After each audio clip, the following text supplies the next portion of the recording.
Akkam jirtu maatiiwwan qubee akkaadaamii baga nagaan gara YouTube chaanaalii keenyatti dhuftanii ani maqaan koo barsiisaa Addunyaan jedhama. Barnoota baayoloojii kutaa 12ffaa boqonnaa 3 paartii 2ffaa isinii qabadhee dhiyaadheera. Boqonnaan 3 akkuma beekamu enerjii tiraansfoormeeshin jedha. Paartii calqabaa keessatti yuunitii 3 enerjii tiraansfoormeeshin hanga absorption spectrum jedhutti ilaallee dhaabanne ammoo light dependent light independent reaction jedhurraa ka'een itti fufaa akkana hordoftan gamanumaan abdii qaba.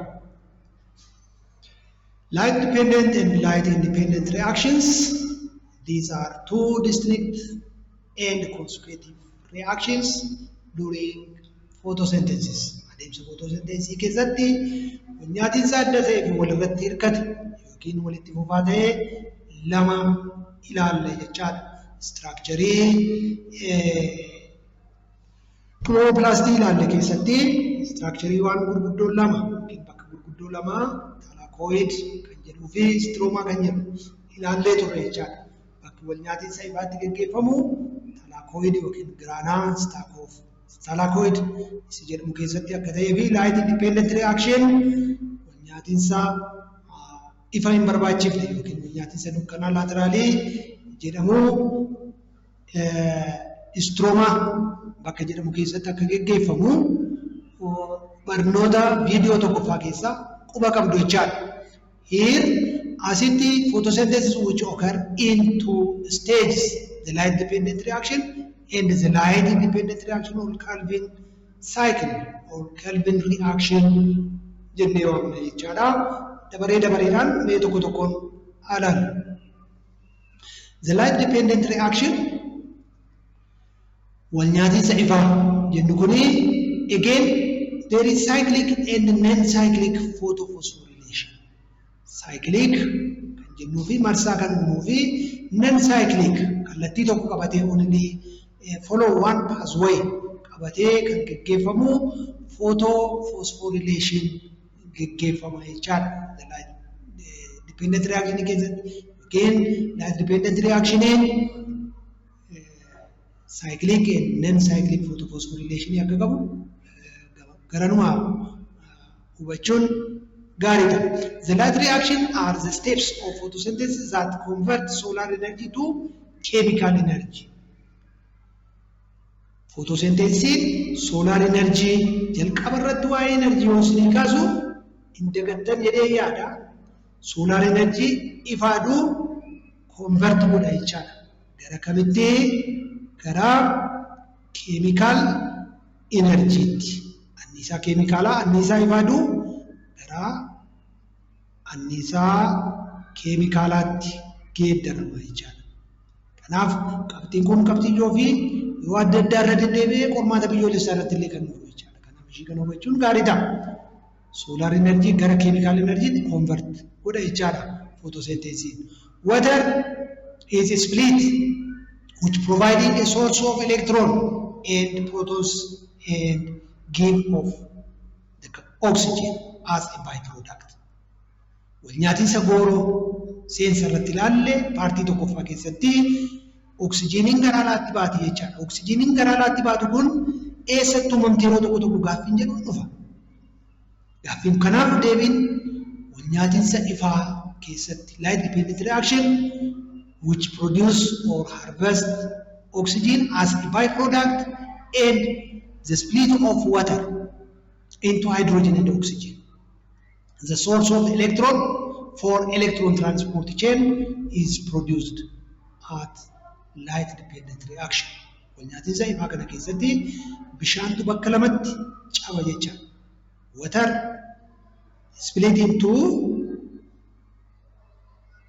the split of water gaafa jedhu hydrogen and oxygen. The oxygen is liberated as byproduct. Akka byproduct yookiin productii lammaffaatti yookiin productii isaa ijoo miti jechaadha. Byproduct yookiin productii lammaffaa ta'ee gara alaatti yoo ba'u ishiin baay'ee barbaachiftuun hydrogen ion produced taate jechaadha. Kanaaf light dependent reaction keessatti inni ijoon which receiving solar energy jalqabarratti faaduu fudhachuudha inni ittaanu by receiving solar energy the water is split into two kanaaf faayidaan ijoo solar energy maalinni water molecule split gochuudha jechuudha break down water molecule into hydrogen and oxygen hydrogen ion and oxygen gas light absorbed by chlorophyll drives a transfer of electrons and hydrogen ion. The source is water. Electronic kanaf maddi electronic fi hydrogen ion kanaf bishaani jecha. Ammo wal nyaatinsi keemikaala adeemsa photosynthesis jalqabee jira jecha.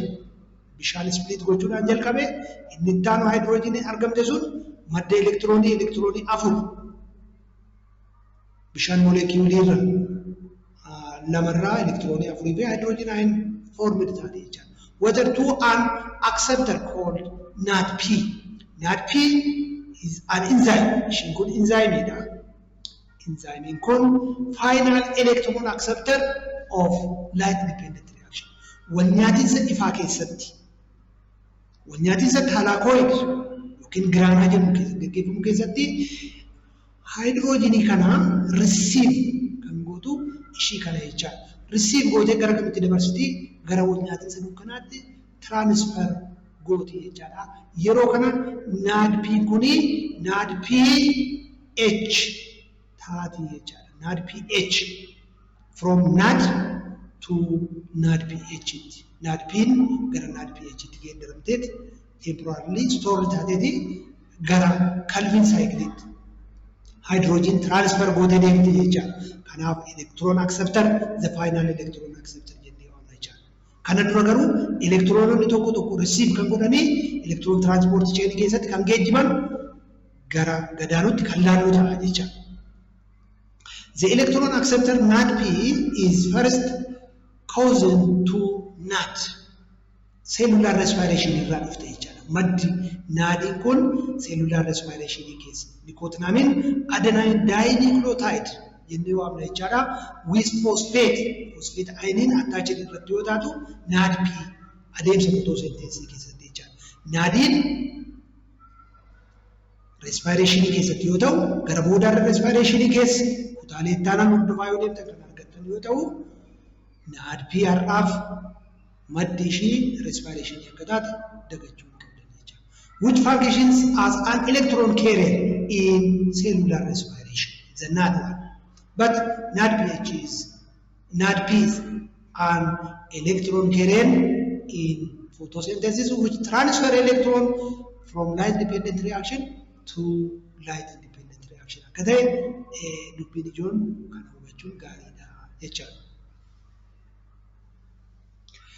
The light dependent reaction, cyclic and non-cyclic photophosphorylation, the light reactions use solar energy to reduce NADP. NADP is reduced by hydrogen. Hydrogen in bishaan split taatera reduce ni ta'a jechaadha. Isa kana barnoota chemistry wajjin illee walitti hiitanii yoo hubattan reduction ta'uusa. Hydrogen gaafa gara molecular tokkotti dhufee hidhamu reduction tu gaggeeffamu jechaadha. Kanaaf NADP'n reduced ta'ee gaafa jennu the hydrogen atom or hydrogen ion is attached to this electron acceptor kanarratti hidhamtee jirti jechaadha. Adding a pair of electrons along with an hydrogen ion. The source of this hydrogen ion is, you know that, from water. Also generate ATP. ATP yeroo tokko tokko respiration duwwaadhaan akka uumamutti barattoonni hubatu jechaadha. As keessatti ATP'n hanga cellular respiration gahu qophaa'uu baatuyyuu adeemsa photosynthesis keessattis ATP'n uumama jechaadha. Adeemsi itti uumamu kun what we call it photophosphorylation jennee waamna jechaadha. The energy which is produced during photosynthesis. Kanaaf as keessatti cyclic and non-cyclic photophosphorylation gaafa jedhu the energy is harvested during photosynthesis using chemoosmosis to power the addition of phosphate group to ADP. plus phosphate ATP. ATP kanaaf ADP'n ka'umsa jechaadha. ADP irratti P phosphorus'n phosphate ion gaafa hidhamtu ATP harvested ta'a jechaadha. The process is called photophosphorylation. This light energy is initially converted to chemical energy in the form of two compounds, NADPH and ATP. The light energy is initially converted to chemical energy in the form of two compounds.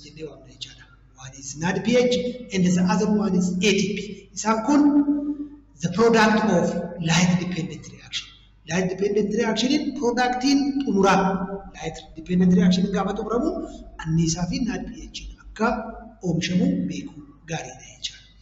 NADPH acts as a reducing power. ATP is the versatile energy currency of the cell. Versatile energy currency of the cell. Akka energy madda bukaan isaa seeliitti walnyaatisa kana keessatti tajaajila jechuudha. Here, non-cyclic photophosphorylation, we have two phosphorylation methods, the cyclic and the non-cyclic phosphorylation. Non-cyclic phosphorylation, there is no cycle formation. Is simply one-way flow of electrons. Here, their chlorophylls arranged photosystem arranged chlorophyll photosystem 2 and photosystem 1. Photosystem 1 and photosystem 2 why? Because photosystem 2 do jalqaba identify ta'e yookiin argatan jechaadha warri kana qoratan.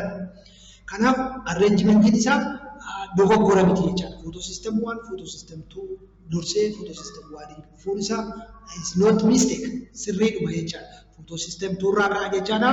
Light gara sena whether it is split at 680 Bajaj saddetamarat wavelength even the electron which is harvested from the split of water is excited to higher energy state. Higher energy state by P680 excited temperature. That is, the excited electron is received by different enzymes. Enzymes garagaratin kanneen akka cytochrome complex or CY enzyme kanan fudhatamti jechaadha. Enzyme kanan fudhatamteeti gara plastoquinine dabarti jechaadha. After plastoquinine photosystem 1 entered jechaadha.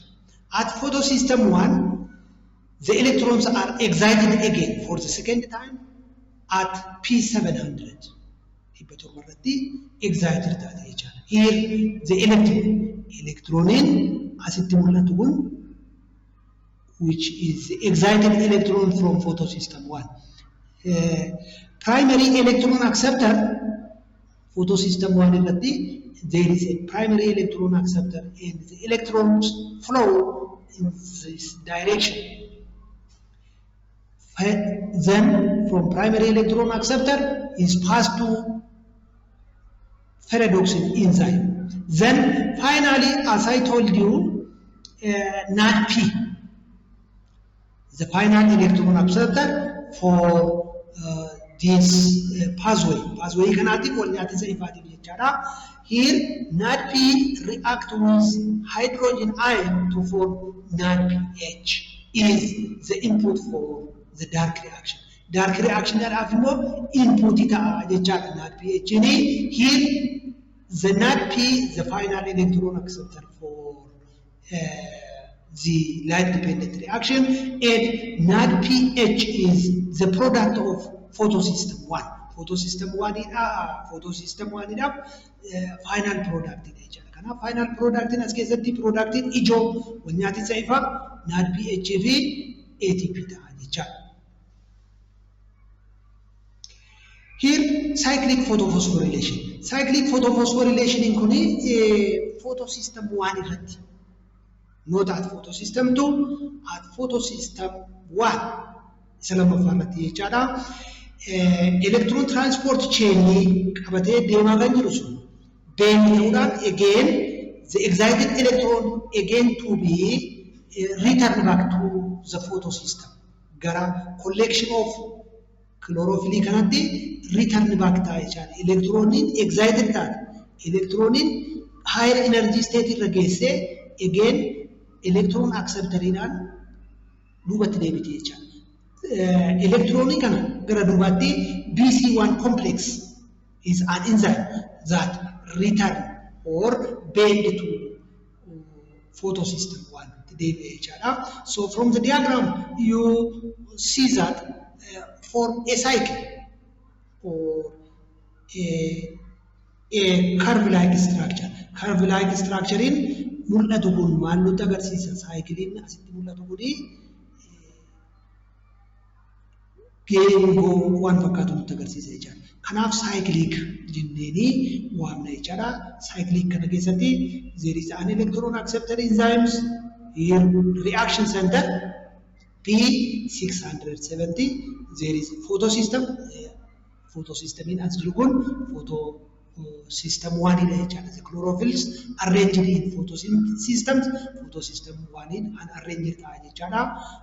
Photosystem 2 kan jalqabaati yookiin kan ka'umsaati jechaadha. In the process ATP is harvested. Adeemsa kana keessatti ATP produced ta'a jechaadha. Asirratti ATP mul'atu kuni anniisaa adeemsa photosynthesis keessatti yeroo wal nyaatiinsa ifaa oomishamtu. The energy which is produced during light dependent reaction from ATP is formed from ADP plus PI, phosphate ion, by the enzyme what we call ATPase. Enzyme ATPase jedhamuni ATP kun produced taati jechaadha. Ishii kana hubachuun gaarii ta'a jechaadha. Adeemsa kanaan ATP harvested ta'u photophosphorylation uumame jennee waamna jechaadha. The energy which is harvested during photosynthesis. Because of that, photo jechuun light, phosphorylation, the relation of ADP with phosphate to produce ATP. ATP uumuudhaaf ifa aduutti gargaaramuudhaan yookiin wal nyaatiinsa ifaa keessatti adeemsa kana keessatti ATP qophaa'u jechaadha. Here the comparison of cyclic and non-cyclic photophosphorylation kana lamaan gaafa compare goonu pathway of electron transport or the electron flow yaa'insi electronii maal fakkaata kan jedhu garaagarummaan jirus kanuma. First electron donor source of electron acceptor or electron source, the donor one is water, bishaan maddi jechaadha. Cyclic idhaaf immoo photosystem 1 idhaaf photosystem 2 dha jechaadha maddi. Last electron acceptor destination of electron NADP dha. Dhumarratti electroniin kun yaa'ee eessarratti dhaabataadha. Kanaaf kan inni dhaabatu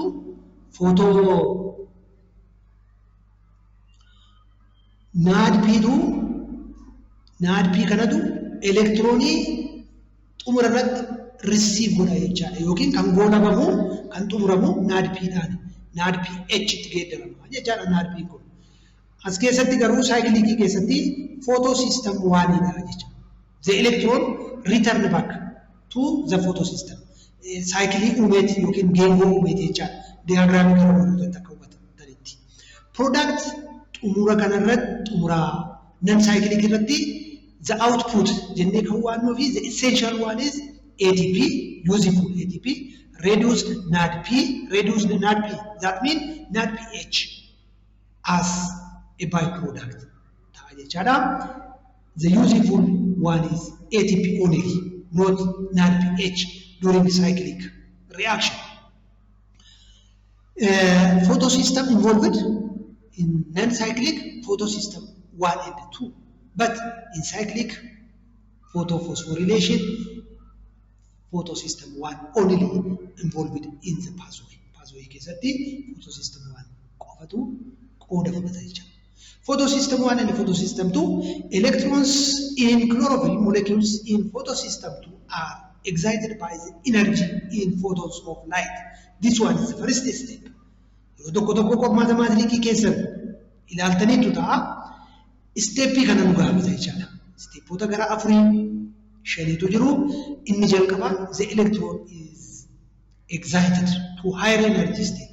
This one is the first step as the photo or light dependent reaction to be started by exciting the electron. That's the nature. They become more energetic because of the extra energy. Electronic flow akkata'uu fi electron transport chain keessa akka yaa'uuf excited taate, energetic taate jecha. They escape from the chlorophyll and pass to the primary electron acceptor to enter the electron transport chain. The conditions created in the chloroplast cause ionization of water. This one is the second step. The water is break down into oxygen and hydrogen ion by producing electron.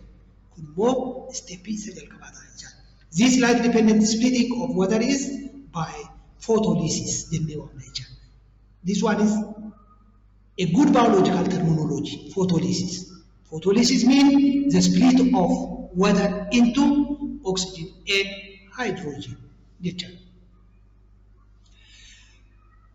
The third stage, the primary electron acceptor passes the electron to the next molecule, what we call plastoquinone, PQ.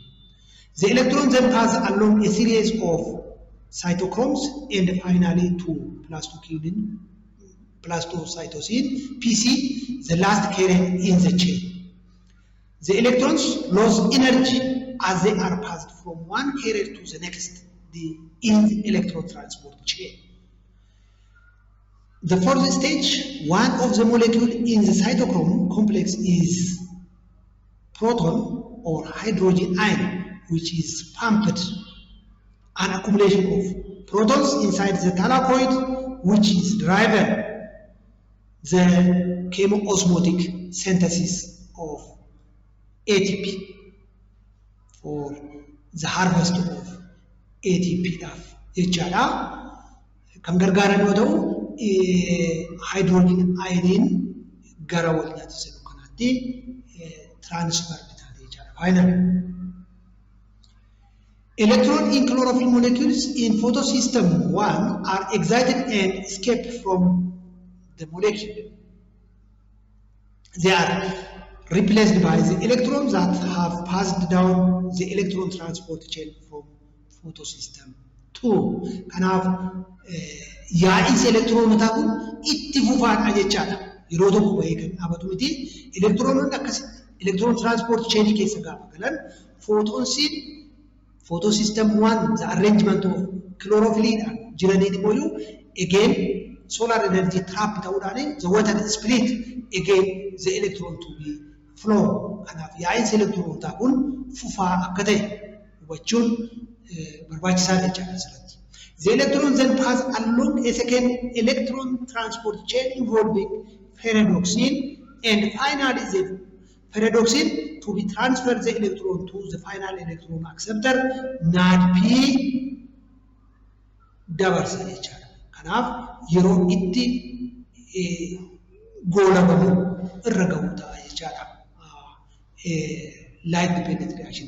At the end of this electron transport chain, they can react with protons, hydrogen ion, and NADP is finally to be reduced to NADP. That means the NADP is converted to NADPH. Products of photosynthesis. Product in light dependent reaction. Photosynthesis gaafa jennu asitti wanyaatiinsa ifaa keessatti productiin xumura amma bishaanii fi carbon dioxide dhaan wanyaatiinsi carbon dioxide in jalqabne jechaadha as keessatti light dependent reaction wanyaatiinsa keemikaalaa bishaanii carbon dioxide photosynthesis jedhamuun as keessatti carbon dioxide qooda akka fudhanne beekuun gaariidha jechaadha. Kanaaf carbon dioxide kan eegallu wanyaatiinsa dukkanaa dark reaction keessatti yoo ta'u here in light dependent reaction the water is split into hydrogen and oxygen. So oxygen is produced in the thylakoid lumen by the oxidation of water, the breakdown of water in photosystem 2. Here at P680, jechaadha oksijiniin kun footosystem 2 isa jalqabaa keessatti garee chlorophyll photosystem 2 isa jalqabaa irratti oksijiniin produced kan taate jechaadha photosystem kanarratti akka ta'e beekuun barbaachisaadha. Here NADPH reduced NADP kan jedhu kun produced in the stroma using high energy electrons that start in photosystem 2. Photosystem 2 keessatti elektirooniin jalqabe kun at the end of photosystem 1 irratti NADPH arganne kun wal nyaatinsa stroma keessatti gaggeeffamu the dark reactionidhaaf ka'umsa ta'a jechaadha. As an input ta'ee gargaara jechaadha. Here ATP is produced in the stroma via ATP synthase enzyme that use an hydrogen as an electrochemical gradient. Electrochemical gradient the hydrogen ion kun ATP harvest gochuu keessatti illee gahee akka qabdu by photophosphorylation ATP is harvested jedhi sun ATP product biraati jechuudha. Kanaaf oxygen, NADPH and ATP are the products of light dependent reaction. Har'aaf paartii lammaffaa asumarratti goolabamaa yeroo ittaanu kutaa sadaffaa light independent reaction yookiin Calvin cycle jechuudhaan akka nu eegdan ergaa dabarsaa. Warreen YouTube chaanaalii kanaaf haaraa taatan subscribe gochaa maatii akka taatan isin gaafannaa. Akkasumas viidiyoo kana yoo jaalattan like gochuudhaan hiriyoota keessaniif share akka gootan yookiin akka dabarsitan immoo ta'ee yaada yoo qabaattan comment box keessatti nuuf kaa'uu hin dagatinaa. Waan nu hordoftaniif guddaa isin galateeffannaa. Galatoomaa jechuudhaan paartii lammaffaa asumarratti goolabaa paartii sadaffaan nagaan walaa